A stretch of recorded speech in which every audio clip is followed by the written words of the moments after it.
Hey there everyone, welcome to Sunday the 21st of April. Today is World Creativity and Innovation Day, and some of you might not know this, but I actually have a background in information systems, and I had a very small part, very tiny part in some startup and innovation world in Hobart here, and I say very small part.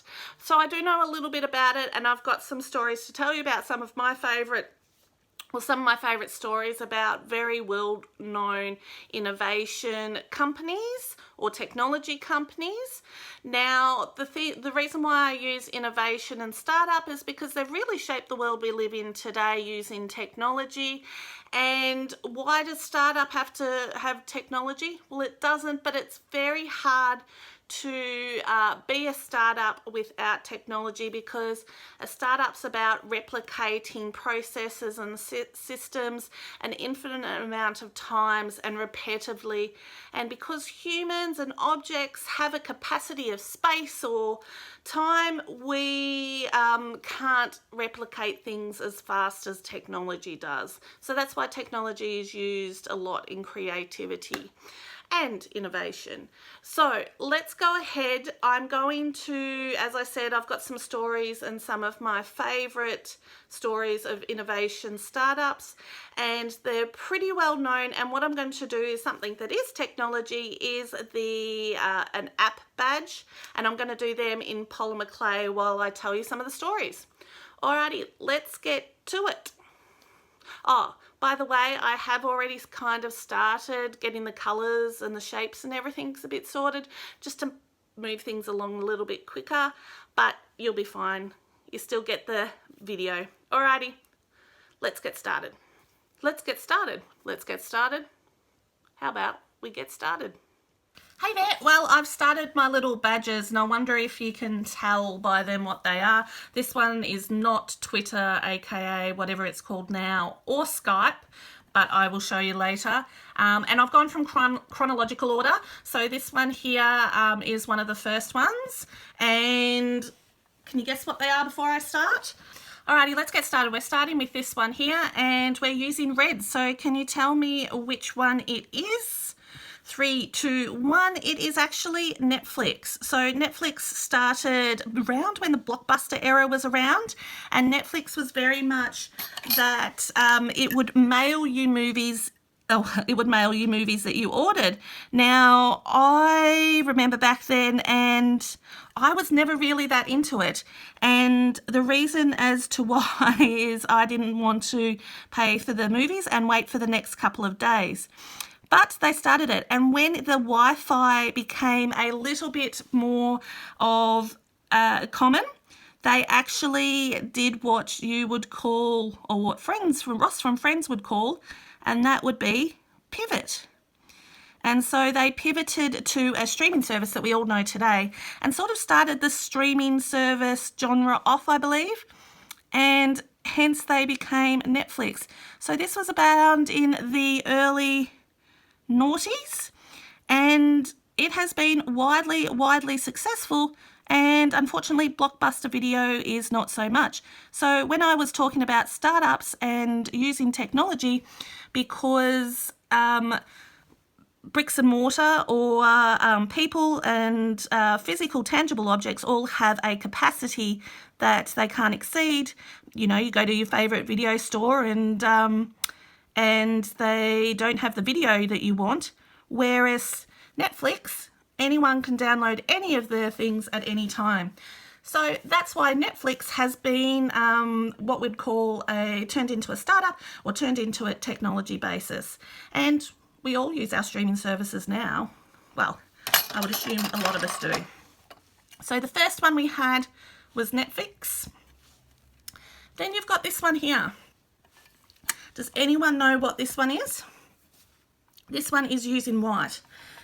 Now, out of crises come great innovation, and this one and the next one both came from the 2007 financial crisis.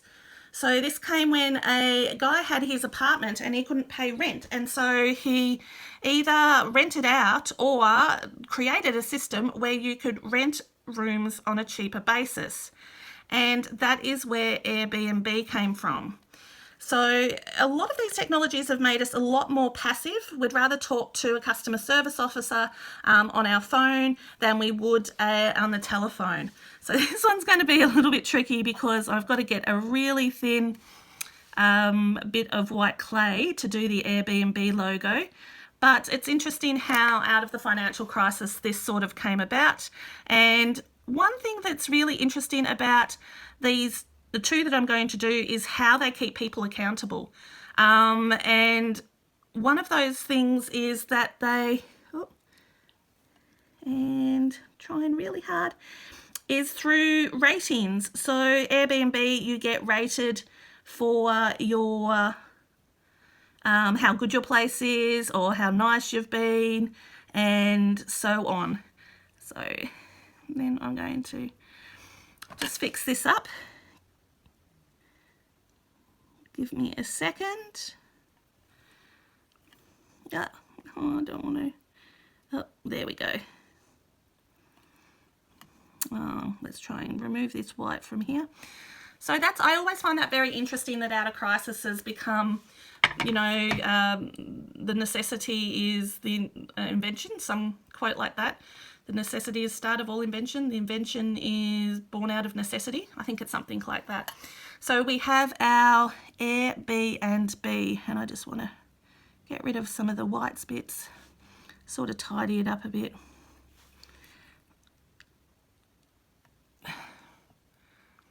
No. Anyway, I'm proud of it. It's so hard to wrangle the white clay. Alrighty, I'm going to, oh, it doesn't look too bad on screen. All right, we're going to keep that one. So next we've got the blue one, and the black one. And the black one, again, was born out of the financial crisis, but it was 2 years behind. Netflix was in the noughties. Airbnb was in 2007.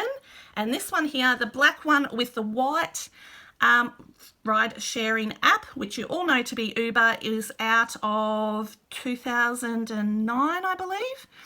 And they just trialed it by just starting small. I think it was in San Francisco or somewhere in the eastern seaboard of the US. And they very much tried to and just see if it was something that people was interested. The thing about Uber is it did run at a loss for quite a while, and again accountable through being able to track and through a rating system. But one of the big interesting things is with Uber is how they've expanded on that. So they don't just do ride sharing, they do package services, they do Uber Eats, and one thing that I've been using a lot is Uber Groceries. So I always find it very, very interesting in that way how it continues to expand. And think about how many times it connects ride shares as it does with clients than you would with the old-fashioned taxi system where you would call up 13 cabs in Australia, that's what we used, and talk to an operator to book a cab. This one can do so many at one time, hence the innovation side of things. So I'm going to go and try and do this Uber one. I'm going to either fast forward this, or I'm going to have to do it off camera. I think I'll do it off camera so I can concentrate and not have to talk. All right, I'll be back in a second. If I can get the clay off my finger. How's that look? Does that look very Uber-ish? Oh my gosh, that was so hard to do. So finicky. All right, so we've got Uber there. Now this one here is probably the most complicated of this one, and this one has a bit of an interesting background. It's the newest. I think this one was 2016. I can't believe it's 8 years ago. It feels so much longer than that one. And this one is actually Candy Crush. And if you've ever wondered why Candy Crush is on my list, it's because when I was in that very small for a short amount of time in the startup sector in Hobart, we had a consultant from Melbourne who was from the US, and had dealt a lot with technology companies. And he very much was talking about how his mate started Candy Crush. And in doing so, I should have put this one under it, shouldn't I? So which one goes under first? This one over here. And mainly what happened is that they were saying you're never going to get an income stream from Candy Crush. And do you know what was born out of that? In-purchase apps. So there's a lot of ways to make incomes from startup businesses, and you would know quite a lot of them without really maybe knowing the terminology for it. But in-app purchases virtually started with Candy Crush, and in that they became a multi-million-dollar organisation, and virtually everyone since has gone ahead and done the in-app purchases. So I always thought that that was just really fascinating to see, and don't lie, we've all been suckered in. Oh gosh, I ruined that one. Some of these clays were really soft when I started, so I'll just redo that one in a second. I will do the jelly bean. And some of the income streams I will tell you about. And that is, so we've got Candy Crush, which is in-app purchases. You have what you call a premium, sorry, I'm getting a phone call. You have, righty, so sorry about that. I got interrupted by a phone call, but I was talking about all the different types of subscriptions that we have, and the way of income streams that we have in startup technology. So while I do that, I was just going to talk to him. One of them that you probably know about is called freemium. And freemium is where you get a version of a software which has got limited features and it is free, and then you pay for the premium features. And I have a few of those to do this YouTube channel. So Adobe's probably a good one of that. You can get Adobe Reader, but if you want any of the other Adobe products, you're going to have to pay for them. Another one would be, I use InShot sometimes with my editing, and Adobe Rush, which is another freemium is what they call it.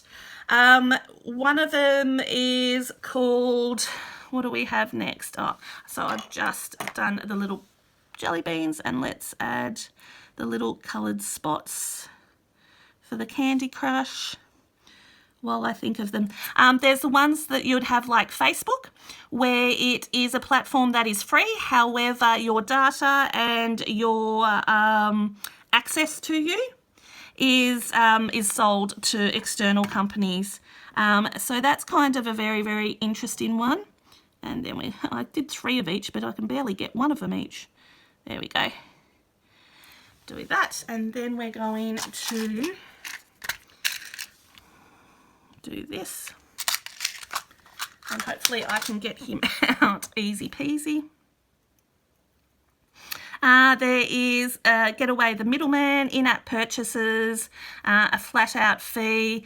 So there's a lot of different types of ones, and I like it when they're kind of innovative like that. eBay takes a portion of the sellers, so you can sort of see where the income comes on it. And when it's free, it's really just access to you and all your information. So there we go. Interesting new one is what I would call Temu, which is the selling one, and there's been a lot of online fast fashion, all of those sorts of things, and that's because they've got everything there ready to go. You just have to put your purchase in and for delivery. So that's kind of an interesting one as well. So a lot of these, I've got some old Bumblebee clay packs, and so I'm just going to see if I can do the king, or just do some little writing in the corner. But that's my little Candy Crush one, and that is because of in-app purchases, which, when you really think about it, how long have we actually had all of this information, all of these type of selling points? Our consumerism has changed so much only in the last 10 years compared to years and years and years below it. And all of this has been due to technology. It really is quite fascinating. And that's why I chose to do this on Innovation, Creativity and Innovation Day, and the World Creativity and Innovation Day. Yeah, that's pretty much what it was, wasn't it? I think so. Let's have a quick glance. World Creativity and Innovation Day, so I was correct. Alrighty, let's just, oh, it's a bit too thick. Oh my gosh, this is not going to plan at all. Anyway, I'll give this a whirl and we'll come back all clean and see how we go. Thank you everybody for joining me for this World Creativity and Innovation Day featuring buttons and listening to me talk about innovation and technology and startups, all part of who I am with our Netflix, Airbnb, Uber and Candy Crush Saga app buttons. Thank you everybody.